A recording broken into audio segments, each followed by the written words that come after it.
What's up, everybody? Michael Whitfield Clapp. Welcome back. Week 4 NFL. We just finished our NFL DGen Central episode. So also, if you aren't just interested in fantasy, if you care about picks and like previews of big games for the week, we talked about the 6 top games for NFL Week 6. So make sure you check out Victor Lap Media's YouTube page, or just on our Twitter. We usually tweet out the episodes as well. Seth, how's your week been? How's your teams looking? Pretty good. I think 2-1, 2-1, and 1-2, but pretty solid start. I mean, it's you never want to start 0-3. Even however you're 8-3. Yes, because so that's pretty solid. I mean, you can't, you'll take that anytime. Well, including this league. 6-3. I'm a fucking idiot. What are we 3-0? I didn't check. Are we 2-1? We're 2-1 in the Victory Lap League. Okay, so we're 8 total if we count that. Are you in 4 leagues?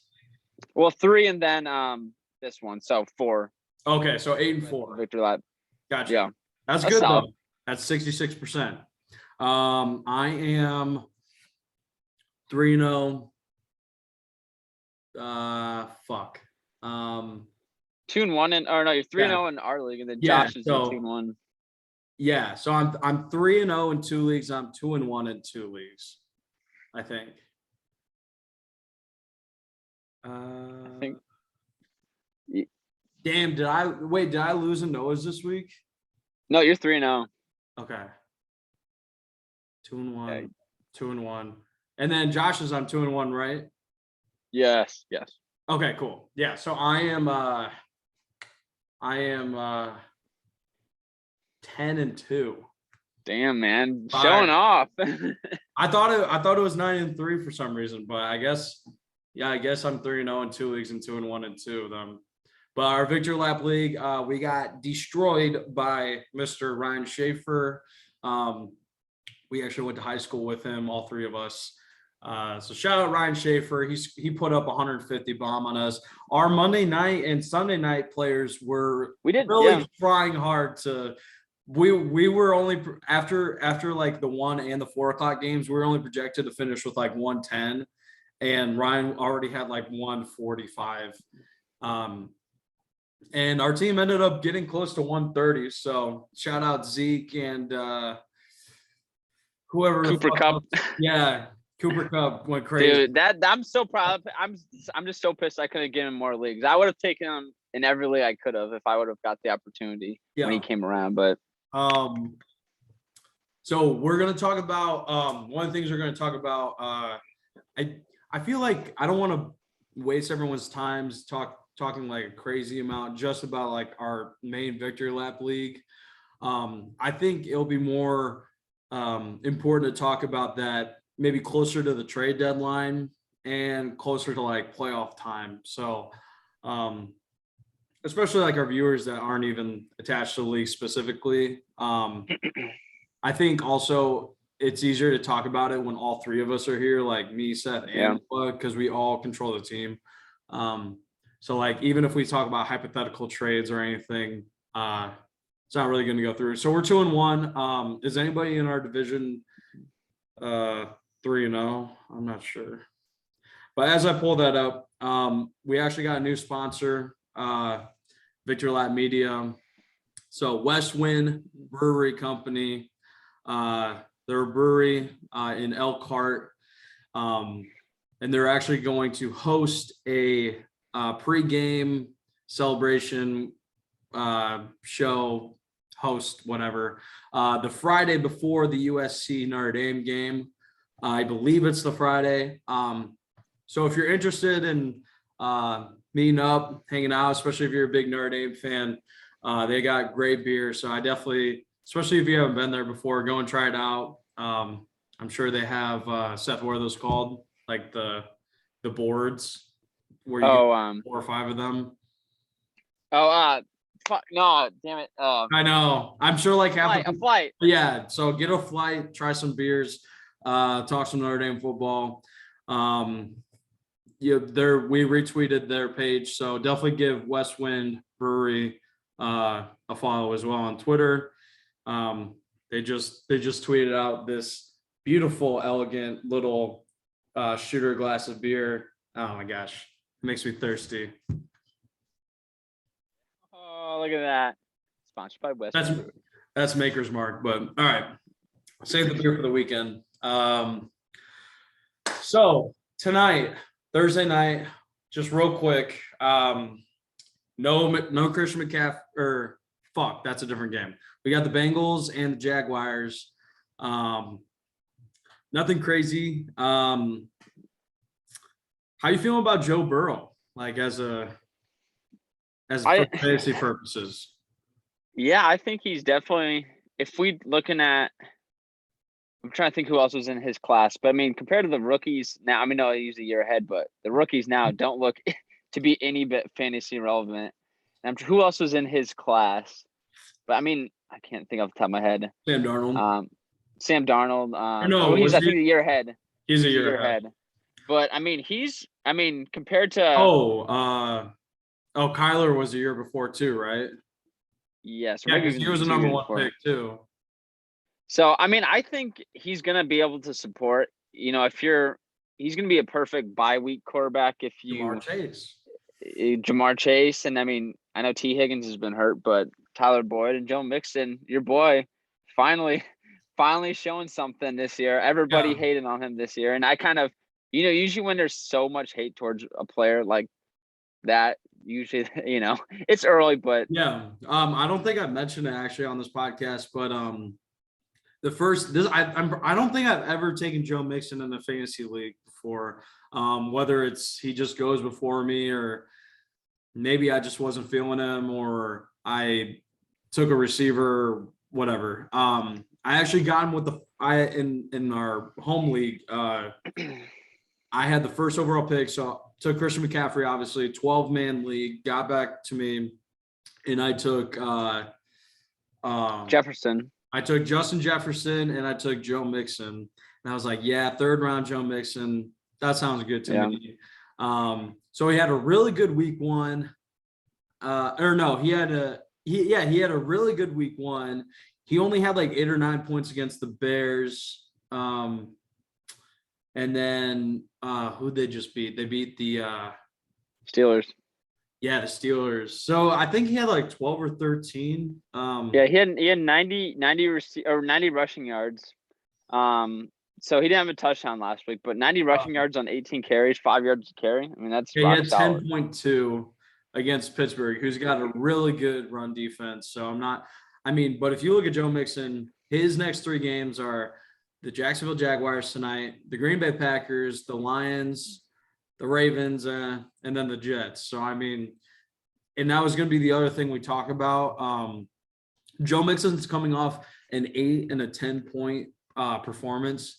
The other thing we want to talk about, maybe a couple players that we think people, even us, you should target that might be performing maybe right around their ADP level or below it. And these are guys that we think are going to finish above like where they're at right now, or even above their draft day ADP. So Joe Mixon would be one of mine. He only got 8 and 10 in week 2 and week 3, and I just named his coming schedule. I really like this offense, especially if you're in a PPR league. Like I definitely see Joe Mixon mixing into this getting into this pass game a little bit, especially if like they're not 3 receivers deep with Tyler Boyd, T. Higgins, and Jamar Chase. Definitely count on like 3 or 4 receptions on top of all of his running each week. So and then the thing with Joe Mixon too, or any guys that are the definitely 3 down bell cow back. I mean, his carries each week, 29, 20, and 18. Yeah, could anybody name the backup for the Bengals right now? I know who it is, but only because my Twitter name was his first name for a while. So just in general, like I don't know who it is. Yes, no, it's Samaje Perine. But regardless, that's a guy. Joe Mixon's a guy that's in I wouldn't say a great offense, but a proficient offense. A thumbs up just hopped on your fucking screen. Did you do that? No, no, I didn't. What the fuck is that? Is that? Do you see it? Yeah. Does it? Wait. Whoa. I don't know why that happened. Okay, sorry. Damn. Yeah. Steve Jobs is ghost listening. So, but yeah, no, I think that's the kind of guy you got to target, who still put up, over 100, all-purpose yards, but didn't score. So people are going to look at their total points and be like, oh, he only had 8 points. He only had 10 points, but he had like 100 yards. If he has a touchdown, that's going to look so much different. And he's a guy that's not, like you said, nobody knows his backup. He's not going to be a guy that's going to lose his job, like maybe in some other situations. For other guys as well. So right. So what about you? Who's like the first guy to come to mind, maybe off to like a slow start, that you would look to acquire?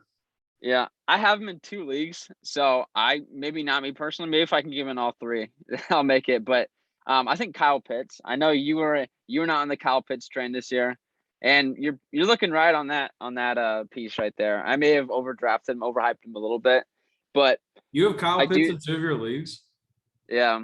Damn.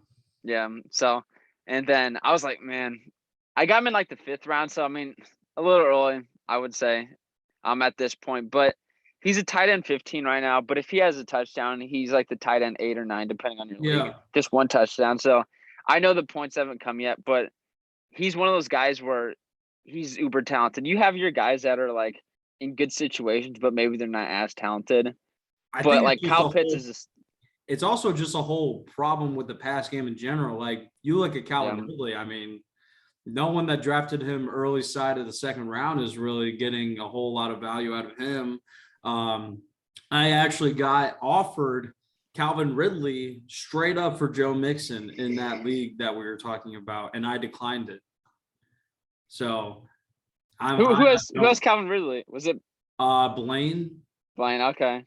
Yeah, so I mean that's no, I mean I think when you're talking about that type of trade, I think Calvin Ridley's probably the better player, but yeah, the situation and Matt Ryan's definitely the schedule as well. He's definitely not as good a quarterback as he was. I trust Joe Burrow more than Matt Ryan at this point. And like it was interesting because he offered me that like maybe a day or 2 before Christian McCaffrey got hurt. And so in that league, my running backs are Christian McCaffrey, Joe Mixon, Miles Sanders, which I know Miles Sanders has been like very iffy so far this year, but I'm still holding on to him. And if I would have accepted that, then Miles Sanders has to be my RB2, which I definitely don't want to be the case. Like, well, you're RB1 right now, though, with McCaffrey out for a couple weeks, right? But I'm saying like I get you. I'd rather Joe Mixon, McCaffrey be my 1-2 stronghold. Like we talked about this before the season. Like if both of your running backs are just like their floor is like 13, 14, 12, even 12 points a week, like you are going to be so successful. You're definitely making the playoffs. If your running backs never if your running backs always score double digits, like you are flying high. Yeah. Fantasy football. And Miles Sanders, like I know he can score single digits, but I know Joe Mixon just scored 8, but like it was the Bears like had 4 or 5 turnovers. Like that's a totally obscured, way skewed game. That's not gonna happen like ever again this season for them.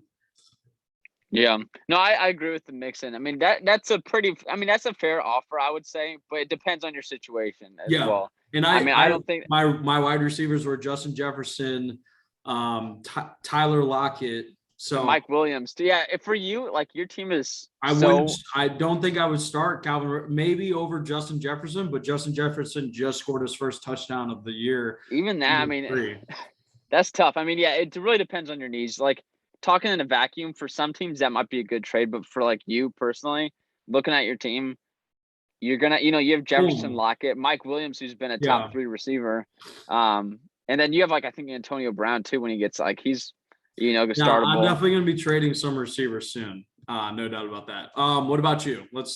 You say Kyle Pitts. All right. Yeah. I will say, I know it's kind of high. But if you have an 0-3 team in your league that has Stephon Diggs, fuck it, go for Stephon Diggs. Like and we said this last week, trading in fantasy football is like sales. And I worked in sales for a whole summer. I know it sucks. You're going to hear no, duh. But it only takes that one yes to like make your fucking week, make your fucking month, make your season in fantasy football.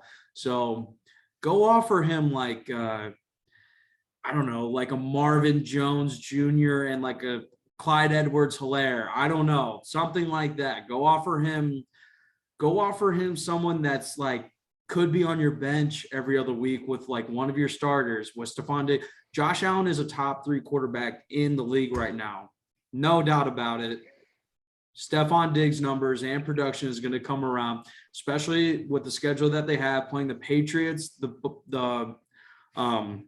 Patriots, Dolphins. The Dolphins, and the Jets. Still 5 more times this year. I think they've only played the Dolphins. Yeah, because they played the Steelers and then this football team and then the Dolphins. So they got 5 more games against them. Stephon's probably like just between those 5 games, like Stephon Diggs is probably going to have like 8 touchdowns plus. So does he even have a touchdown this year? I don't believe so. Not on any of my teams, so I have no idea. Let me see. I've been trying to trade Pudge for him, but Pudge isn't budging, so. Maybe it's because I'm offering him AJ Dillon. Let's see. I went out and tried to get just for like another example. I tried to acquire Dalvin Cook in a different league, and I think I offered Marvin Jones, who has had a great season so far for the Jaguars. He's been his production's been wide receiver 1 over DJ Shark, who also is like okay. Like DJ Shark is a good like he's flex worthy. Yeah, for the stream. 100%. But I think I offered Marvin Jones, Miles Sanders for Dalvin Cook. I think that was the offer, and he said no. But that's cool. Like that's part of it, and I thought it was a really good offer. I think he was 1-2. So I think if he was 0-3, he might have bit the bait, and Dalvin was hurt. So yeah, I was taking the opportune time. So speaking of Dalvin, like fuck it, go after Dalvin too. Guys that have Dalvin that might be 0-3, like they might be scared and they're like, oh, I don't know how Dalvin's going to recover off this injury. Obviously, we've talked about this before. When we talk about injuries, fucking sucks. Like we're not trying to downplay how it doesn't suck for the individual player. So we're not talking about that. We're just saying like for fantasy football, trade acquisition is high on Dalvin Cook right now. If someone that's 0-3 in your league has Dalvin Cook, throw him a couple offers. Don't just throw one. He might like a certain player more than you like him. So throw 3 at the same time. Give him some options. That's a huge sales tactic. If you give someone 4 to 5 options to choose from, they're not worried about this is my only option. It's either yes or no. It's like, hey, how about this or this? How about that or that? If you give them more options, they're more likely to come to some kind of agreement. I feel like I'm teaching a fucking business class. All right, now in today's class of Sales 101. It really is. I mean, I agree. It's sort of a lot of, and it's also, it depends on the type of league you're in too. I feel like, it's good to have people's numbers, to actually have the discussion. 100%. And like, because like in my leagues, I'm playing with like probably a total of 30 different people. I have the numbers, through GroupMe and other stuff, I have the numbers of most of them, which is beneficial if I need hey, what do you think of the offer? Because, if somebody declines it, a lot of times some managers don't even, they might not have hated it, but they just, this discussion will stop there if you don't like persist a little bit.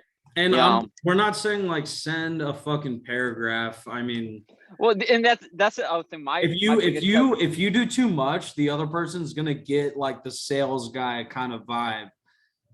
Like you don't want to like explain everything. If you explain everything, that makes the other person think that they're incompetent of thinking for themselves. Yeah. You just want to give maybe like no more than 3, but 2 is probably perfect. Like 2 or 3 points, like why it's a good trade if you do text. And then the other thing too, I would say my biggest thing is like I hate when people are talking about why the trade, why, and then they talk about how the guy they want to acquire kind of sucks, or like, dude, this guy's not even good, then why do you want him? Like that just, it comes off as like desperate in my opinion. Definitely never say that. Definitely never say like the guy you're going for on someone else's team is like trending down, or like it's like, why do you want him? Why do you want to acquire him then? You want to say like all the pieces are positive. Like you want to keep the energy of the trade high. And you want to say like, yeah, your guy is good.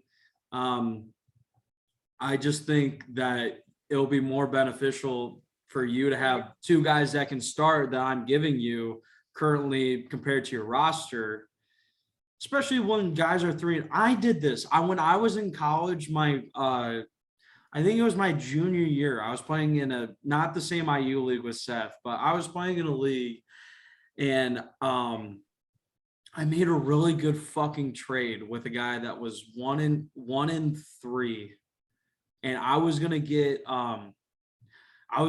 Derrick Henry and Odell Beckham, and I did a good job like talking about. I can't remember who I was giving up. I think it was like, I think it was Todd Gurley and then like an okay receiver. And this was like the year before Todd Gurley's like explosion. But I offered him it and he accepted the trade. So I did the good job. And then he got really pissed that they went off the rest of the year. No. So he accepted it. And then like a day later, before the trade was going to get processed, he fucking told everyone in the league to go veto it. Jeez. And That's so everyone that goes to, that's brutal. What's your thoughts on vetoing? I guess that's a little side discussion. Like in my opinion, I think you just keep it with the commissioner. Unless it's clear collusion, which sometimes like you can tell that usually. No voting. I hate leagues that have voting. Because it's like things will never get accomplished. Oh, you vetoed mine, I'm going to veto yours. It's like the 2 people, they'd agreed on the trade. Yes, I mean, my guy screwed, but who knows how, it might work out. I kind of shat on a trade that happened a couple weeks ago with Austin Eckler for James Robinson and Marquise Brown. I mean, Eckler, I think, is the top 5 running back. I didn't think it was good. I still think Eckler is going to be a stronger side, but who knows? Robinson's, he's trending up, I would say. Yeah, definitely. So, I mean, it's you shouldn't shit on. I mean, unless it's clear collusion, I'm against vetoing trades. Maybe it's because I think everybody shot on a trade I made yesterday too, which I don't think was. I think that makes another point. Like, it is very important to have a good commissioner. Like, if you get asked to be in a league and you're like, oh, who's the commissioner? And it's like a guy that like hasn't paid you a Venmo request for like 6 months. Like, you probably don't want to fucking be in that league where I'm not like, you just want to be in a league with someone who is clean cut and like fair.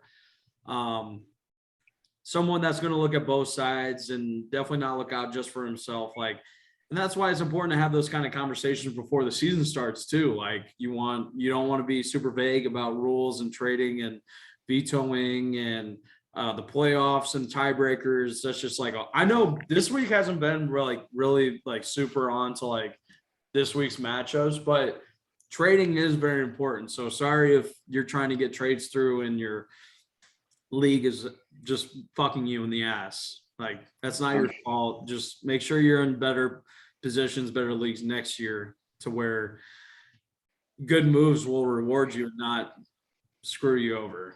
Yeah, and there's you can find, after playing for a couple of years, you can kind of see the leagues that you like, the leagues that you're like, because there's always going to be opening positions, people leaving, and then it's like the fans like a whole networking thing. Everybody kind of is connected in one league or the other. So there's there's different. You don't be afraid to leave a league if your commissioner or the other people are just kind of asses. Yeah.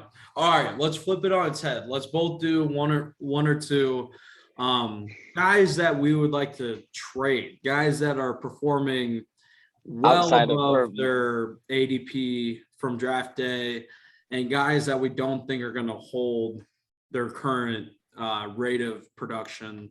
So why don't you go first? Let me I know I see. kind of put you on the spot. Yeah. Take your time.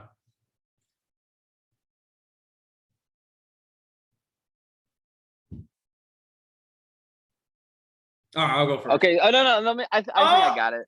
I think I got it. I got so many guys. Like I very high upside, or do you want like guys that are just like? Oh shit, my dog. Anybody? Good, just go. I gotta get my dog. Okay. Well, while you're talking, I will, or while you're letting your dog out, I'll name a few off here. I think Jamar Chase. I think he's a guy that has been very touchdown dependent. He's only had, I think, 12 targets this year. And he scored 4 touchdowns, and it may continue. He's a rookie and he's very high regarded, but I think that might be overinflated. Let's see. All right, sorry. I'm back. All right, I'll go. I said one, but I'm gonna try. I heard it. Jamar Chase, great pick. Especially with T. Higgins coming back. We already talked about like the injury, but yeah, the production, like because T. Higgins still out, right? Yes. For this week. Yeah, Mm-hmm. If Jamar has like a 20-point game this week, bang, bro, get somebody like Tyreek Hill has another like bad game. Or Stephon Diggs. Stephon Diggs, yeah. Oh, hop on there all day. Pair Jamar up with like your flex player, your flex like running back, like your third running back, or if you don't have a strong running back core, maybe your second running back, and like go for like a high running back, depending on your situation. I hate to say it, but are you gonna say Cooper Kupp? No. I have Tyler Lockett in 2 leagues, and yeah. That's tough because he's always gonna have those weeks that he. Yeah, and it'd be easier. I think it'd be easier to say Tyler Lockett if he didn't have a bad week 3. So Tyler Lockett only had like 8 or 9 points in week 3. He got hurt though too. He's still projected to play in week 4, but like if Tyler Lockett has a wildly good week, they play the Vikings, so they play the Vikings. No, they just played the Vikings. They play the 49ers. Yeah. Yeah. So if he has a good week against the 49ers, and the pass defense hasn't been like quite as good as like the 2019-2020 Super Bowl season, I'll definitely look to trade him at least one of the 2 leagues. That's the other thing. Like, don't acquire or trade away in all of your leagues. Like, I know plenty of people only play like 1 or 2 leagues. It's kind of like spreading your eggs into multiple baskets kind of deal. Like, unless like you really, really, really like are confident in something. But like, if I have, what's a good example? Like if I have, say I'm like a 1 and 2 teams in 2 different leagues, and I have Stephon Diggs in both of them, I'm not going to trade Stephon Diggs in both of the leagues because he's on a down year. I'm going to trade him in one of them, maybe, if I get the right deal. And I'm going to keep him in the other because I want the upside if he does end up being a boom. But then the league I did trade him in, like I get the upside of being able to trade him, and I get the upside of the players I acquired. So that's another big thing. And usually it's even crazy, like being in 4 leagues, I really don't have a lot of crossover with players for the most part.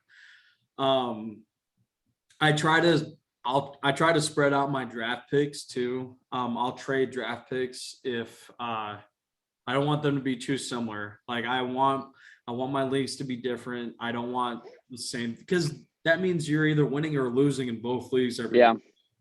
And you basically have to have a perfect draft or else you're not going to come in first or second in them. So I remember, just for example, going into my last draft of the season, I had already had the first pick, the 7th pick, and the second pick. And in this league, we drew random cards on the day of the draft, and I got number 3. And so I already had 1 and 2 in different leagues. Turned to a guy, I was like, hey, I'll trade you 3 for 4. He's like, okay. So I got 4th pick. And then I turned to the guy that had 9. I was like, hey, I'll give you 4 for 9. So I took 9. So I wanted to pick 3 to pick 9, just so I could, and obviously pick 3 is probably better in hindsight. But I wanted to spread out. I wanted to spread out my variables in fantasy football. So that's just relating back to the trading. Like, don't do the same thing in every league. Yeah, don't fixate on, one player. If you really like a player or you kind of hate a player, don't fixate on, like you said, trading away or keeping them or trying to acquire them, because who knows, the guy that's going off right now, he might bust the rest of the year, or who knows. But it's like you said, put your eggs in different baskets. Yeah, that's the biggest thing. So you said who do we say? We said Tyler Lockett. You said I said Jamar Chase. Yeah. I don't want to say Brandon Cooks. Actually, I'm not gonna say Brandon Cooks because I think he's a clear. No, he's too low. Like I'm talking about like trading away like first 4 round guys. I still not too sold on Saquon. I know he had a good week last week. Oh, guys to trade for though. I know we were already done with that, but I talked about it in our DGen Central episode. Go out and get Javion Williams or Javion Williams. I know I fucked. Oh, for the Broncos? Broncos, bro. That's good. I got that makes me feel better, Matt. I got him in our league, so I'm hoping he is it Javon? It's just Javon, right? Javonte. Fuck. Javonte, yeah. My 2 guesses in the other podcast were both. Hey, you got Jay. Yeah, I'm trying to. I don't have him. Williams. I don't have him in a single league. I tried trading for him in 2 of the leagues I'm in. Hey, we can talk. We can talk, man. But I think they're over the Melvin Gordon thing. Because I think Melvin Gordon's contract is up after this year, and I don't think they have really any intentions to re-sign him. Because Javonte is going to be on this rookie contract for the next 3 seasons. So I would say go out and get Javonte Williams, and if you have Melvin Gordon, trade him. That would be like the converse. Remember what math class was that? For the convex converse. That's the converse theory of running backs. One of the algebras or geometry. Who knows? Algebra 2, maybe. 2? Yeah. I think it's algebra 2 too. Okay. But yeah, I mean, we could have a whole list of guys that you trade for, trade away. What do you think about Mike Williams? I know he's been. I think that's a big keeper.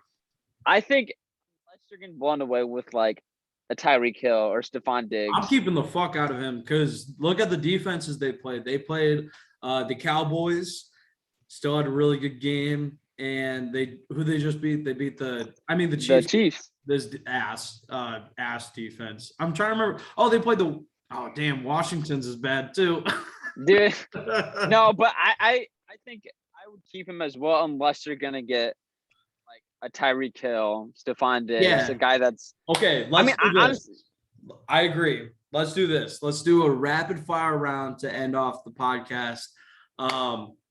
At this same exact time, I'll say a team and you say a position. And we'll talk about like the number 1 guy on that team, okay? So I say the team, you say a position. Gotcha. All right, 3, 2, 1. Colts. Back. Oh, Jonathan Taylor. That's good, yeah. Okay, so how do we feel about Jonathan? So that's a Colts fan. That's why I said the Colts. So Jonathan Taylor, how do we feel about Jonathan Taylor? It's tough because their offenses look brutal. I mean, and Nyheim Hines has taken away a lot of the past. I mean, if you look at his stats, Jonathan Taylor is still averaging 5-6 yards a carry, which is great, but it doesn't mean anything if he's not catching passes or scoring touchdowns. Who cares? He's one of my guys that You can acquire him for like, I don't, You're talking about Naheem? it's what? Are you talking about how to acquire Naheem? I would rather acquire Jonathan Taylor. I kind of think Naheem Hines has a ceiling, which he's gonna be a flex-worthy play, probably 10 points a week or so. Taylor is like a similar situation as probably like Stephon Diggs right now. He's like the running back equivalent of that. I think Jonathan. Well, because if you look at last year, Jonathan Taylor was like RB 25, like through the weeks 10, and then 11 through 17. I think he was like a top 2 back. Like he was unreal. And who knows? The Colts offenses look bad. So is Carson playing this week?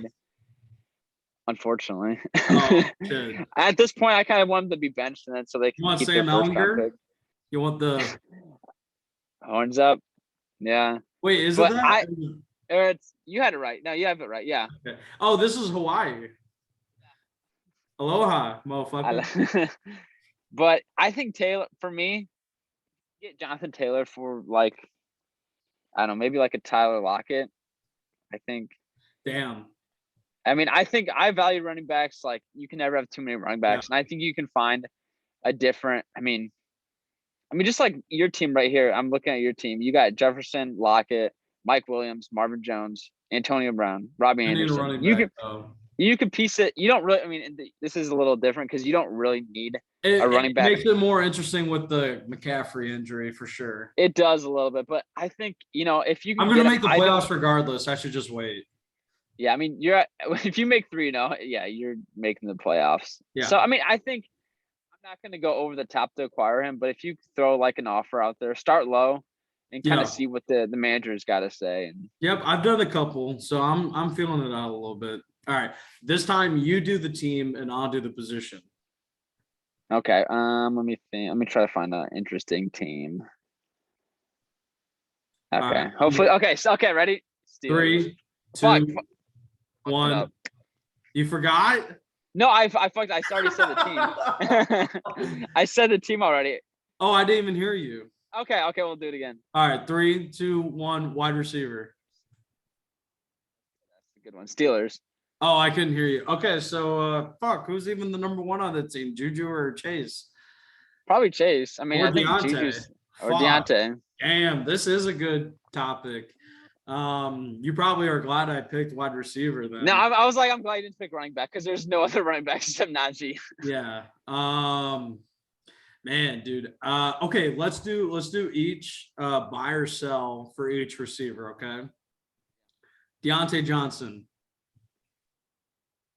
Can I do? He's right in the middle. Buy. I'll do buy. I would lean buy. I would lean buy. I'm more the hold.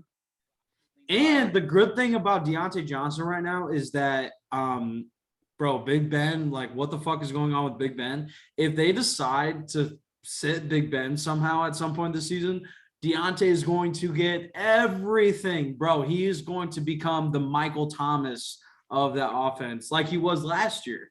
Yeah, I mean, the only issue is him staying healthy and drops, but I mean, Juju's definitely my number 3. Oh, 100%. I would say Chase Claypool is your biggest sell. Like, you could still get a little bit of good value out of him. And if they do decide to sit Big Ben, like, Chase's value goes way down. And I agree with you on that because Claypool, he's like the big play threat, but Big Ben can't, like, he has nothing left. I mean, like, so it's harder getting the ball with, like, you saw last week, Najee had like 15 catches because they were just checking it down. Right. And if Deontay was there. Even without Big Ben, like, I feel like it goes down even more. Yeah. No, I think he's my favorite receiver out of those 3, but the one that you want to sell, if that makes sense. Just because I think he's got the most value at this moment, probably. I agree. Definitely more than Juju. I don't think you're going to get anything for Juju, to be honest. Let's do 2 more. Gotcha. So I'll do the team name this time, and you do the position. Give me 1 second. Okay, I got the team. Okay. I'd rather just stick with. Do you want to say at the same time, or do you want me to, like, because it's like you say the Chiefs and I say quarterback, then it's like, I would just stick with running back or wide pass catcher too, like, so you could include tight ends. Okay. Right, so Okay. All right. 3, 2, 1. Raiders. Wide receiver. Raiders. Wide receiver. Raiders. Raiders. All right. So we got Henry Ruggs. Hunter Renfrow. Got Darren Waller. Did you say one of them? Hunter Renfrow. Hunter Renfrow. Ryan Edwards. That's probably the 4 main ones. Yeah, big value in Hunter Renfrow. If you're trying to, and that's the other thing about trading, like not all your trades have to be huge fucking trades. Like they don't have to be, I'm going for an RB1, wide receiver 1. This could be a guy you're trading that right now you're not going to start on your team, but obviously injuries happening every week. If you're trading, and you can like tier up your bench. Like if you traded for Hunter Renfrow right now, or even like Patrick, the guy on the Denver Broncos, Patrick. Tim Patrick. Yeah, Tim Patrick. If you got guys like those would probably be like your number 1 bench spot for like wide receiver. And if you did take an injury, like those guys slide really well and pretty good floor, like not a crazy ceiling, but definitely a decent enough floor to start at flex. Yeah, no, I think so too. I mean, I think you hit on the head there. Henry Ruggs, big play, big baller. He's one of those guys. I don't think people were expecting quite the season he's having. I think he was going like 9th, 10th round in a lot of drafts this year. Yeah, he's one of those guys, like, depending on, say if you're down by like a good amount in fantasy, he's a guy that you know has some upside where he can get you 20. But if you need like 5 or 6, you're gonna want Hunter Renfrow probably because he's gonna guaranteed 4 to 5 catches. So it depends on who you need. His price will also be lower too. Yeah. And you probably could get him in a lot of leagues too. I mean, I know he's been picked up. They've been picked up a lot this past week, but there's still some leagues you could get them still. Yeah. All right, let's do one more. Obviously, Darren Waller. We're not trading Darren Waller. I think he's going to keep the production up. He's had a good average, like week to week for the first 2 weeks. Like, you're not doing anything with Darren Waller. You're not going to go out and trade for him. His price is going to be too high, and you're not going to trade him because he's a top fucking 3 tight end. You just don't do that. All right, let's do one more. You pick the team. I'm going to go running back, so you might as well just pick the team. Okay, I had a team, but maybe I want to pick a more interesting team if it's you going running back, you said? Yep, just pick a team with an interesting running back situation. Okay, I will go with the Ravens.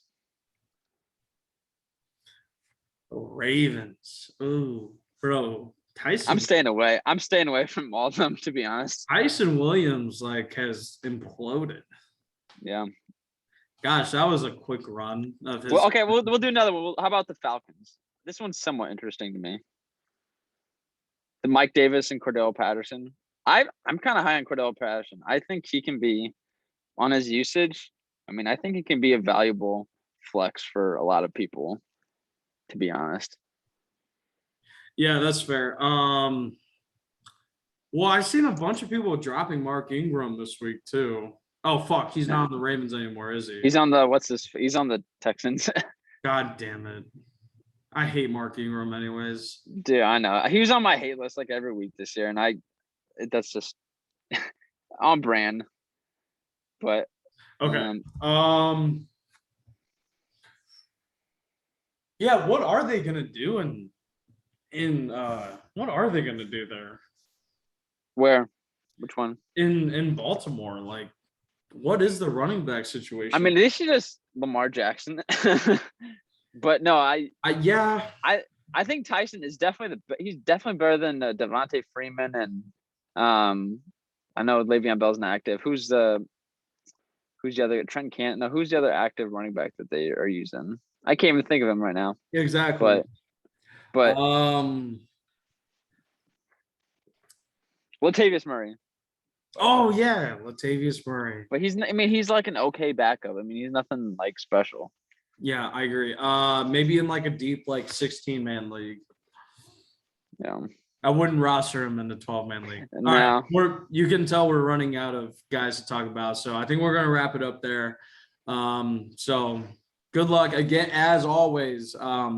Hit up our Twitter, Victor Lab Media on Twitter, or comment on YouTube. If you have a game time thing, like we said last week, we're checking out our Twitter going into Sunday's matchups from 11:30 to 1. So if you got a start him, sit him kind of situation, just comment or DM our page, Victor Lab Media. We will get back to you before the games start. We promise. If we don't, blame Noah. Noah will punch himself in the face since he didn't come on the podcast. So there you go. Thanks again for listening. Again, if you are watching on YouTube, which obviously you are right now, if you haven't subscribed, please leave a subscribe. Really helps out. Once we get to 1,000, we're going to start doing live streams when everyone's all in town. It's going to be awesome. We're all going to be having some drinks, talking shit about football, fantasy football, betting football. It's going to be dope. So please hit the red button if you haven't already. We're at 921, I believe. So we're getting there. We'd love to be at 1,000 by the middle of the season so we can start doing some of these shows. So thanks again for listening. Seth, any final words? Nope. Let's get some football tonight. Get your parlays in. Seth, give a good Shiva. Give a good Shiva, and I'll end it. Shiva Kamini Soma Kanandrakom.